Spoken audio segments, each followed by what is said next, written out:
We're going to take a look at Down on the Corner. A couple things I really like about this song. One is very simple little riff based on a 1-4-5 progression in the key of C. We'll talk a little bit more about that. 1, 4, and 5, 3 chords in the key of C. C, F, and G. We do need to play some bar chords, although the F can be played as a small chord, but we mostly want to talk about rhythm and stuff when we get into the break it down segments of this lesson. So again, we have a very simple little riff based on notes out of the C scale, and then a kind of cool syncopated strumming pattern. So this is a little more complicated than just our normal down, down, up, down, up type strum. We're going to work on a strum that has two different parts to it, where in one measure you do one thing and in the next measure you do something else. A lot of syncopation where there are a bunch of ups in a row. So let's take a look at what the hands have to do, and then we'll work on playing through Down on the Corner. 3 easy chords, kind of. We need to play F in here, but otherwise we have a C and a G. So for the C chord, standard fingering. First finger on C, second on E, third on C. For the G chord, again, if you've seen some of my videos, you know I prefer this fingering for G. Second finger on B, third on the G in the bass, and your fourth finger up on the high G. We need some Fs in here, and I've got all kinds of stuff up here about bar chords and how to play them and how to practice them.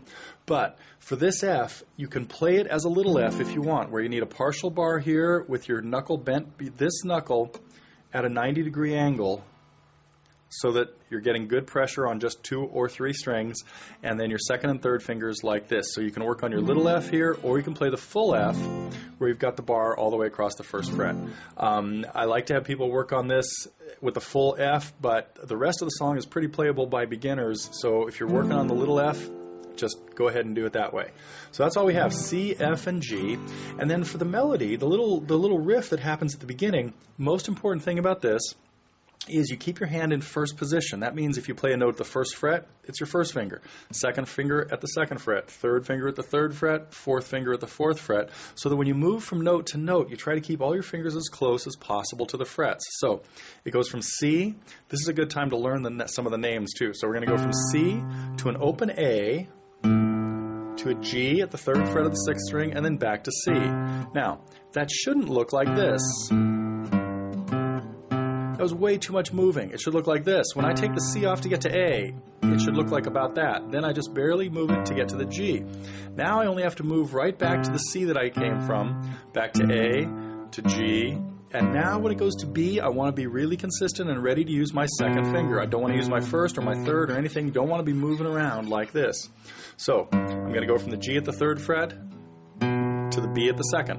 When it runs through that riff again, same thing. Changes strings. The riff is almost identical, just moves one string higher to the fourth string. So you're just going to play all of those notes with your, and of course it ends with an open G, if you're following the tab there.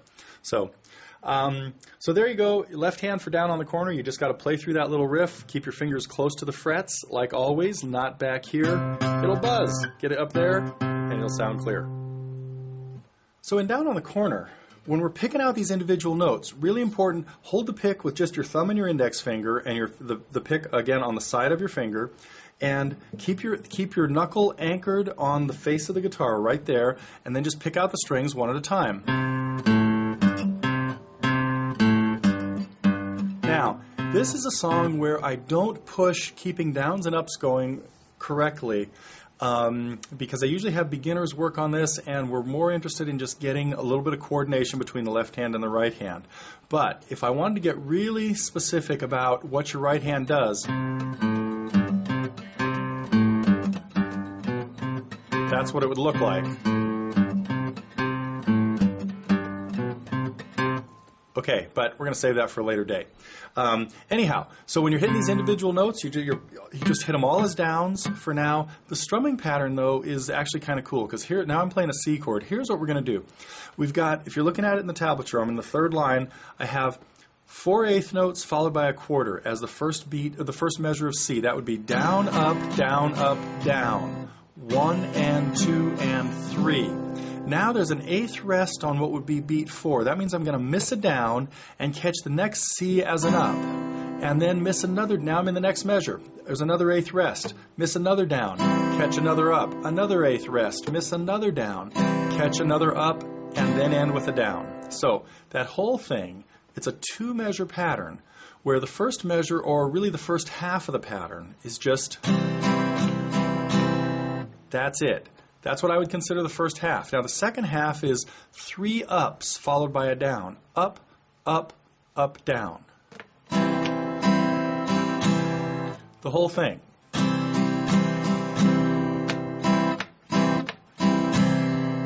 Down, up, down, rest, up, up, up, down. So that's the pattern that's going to keep going. Now if you have a chord change, which is what happens in the next measure goes to G, and we play the G for the first part of the strum, down, up, down.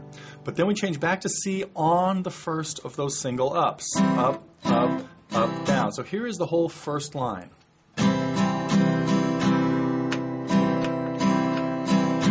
G, back to C on the up.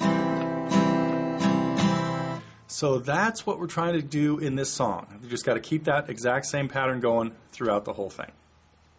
Let's see if we can play through a little bit of Down on the Corner. I'm going to set the metronome here at a very slow speed. Well, I'm actually going to set it at the speed of eighth notes. I have this written down in cut time, which is 2-2. That means that we're counting half notes in the measure.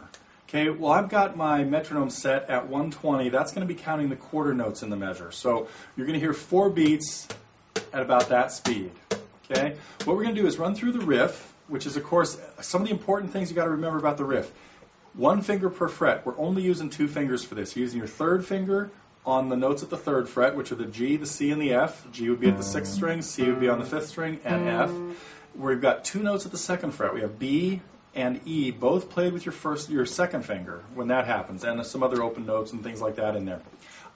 With the chords, we never have a chord change that doesn't have a rest just before it. So this is not the type of song where you're going to be worried about letting go of the chord early.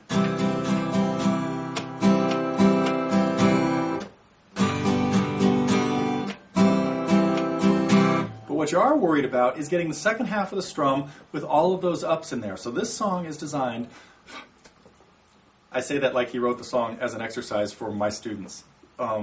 Didn't quite work out that way. But we can take this song and really get good at strumming and keeping your hand moving. We have to hit a whole bunch of ups in a row. We can't do this. Okay, that rhythm was terrible. It can't sound like that. You got to keep your hand moving and hit those ups right in between the downs, which you're not hitting. So, again, that strumming pattern. I'm on a C chord. Down, up, down, miss, up, up, up, down. So that's what's happening in there. So let's take it from the top. Don't forget you can play the Fs either way. If you can play the full F, good. This is a good one to practice it on because you have plenty of time to get there. You've got 2 beats of nothing really going on to kind of assemble your F chord. But if you want to play the little F, because that's working better for you, go ahead and do that. But in either case, try to stay up with me. I've got the metronome again set at 120. We'll run through the riff, and we'll see what happens. 2, 3, 4. I'm going to go 4 more. Here we go.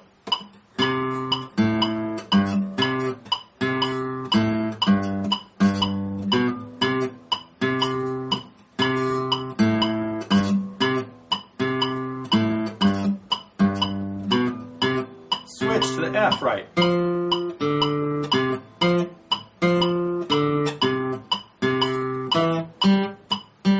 Riff.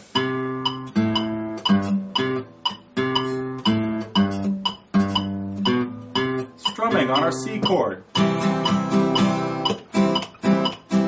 G. And back.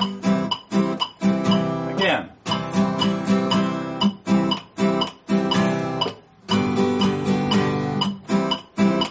F. C. Stays there.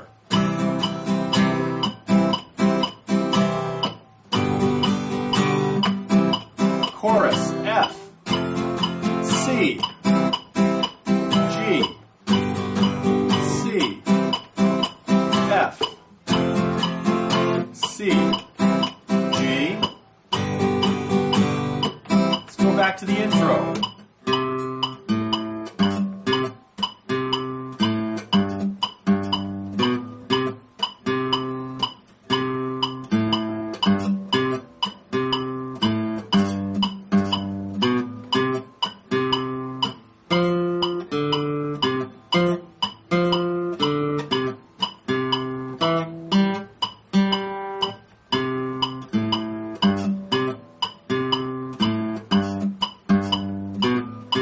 of it again without the narration.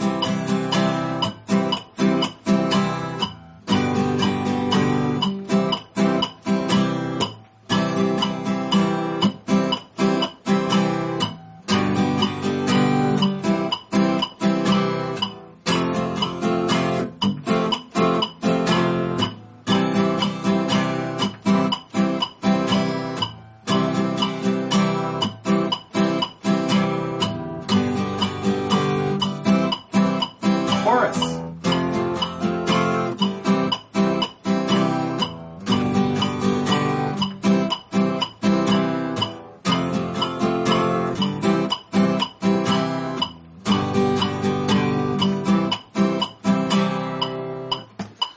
There you go.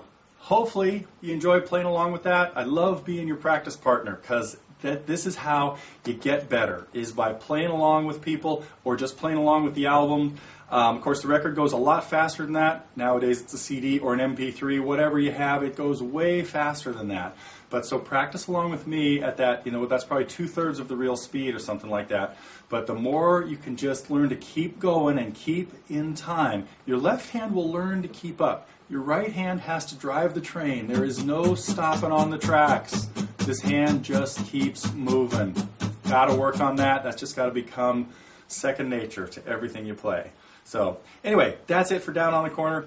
Hope you had fun. I love Creedence tunes. There are, if there aren't already a ton of them here, there are going to be some of my favorite stuff. See ya.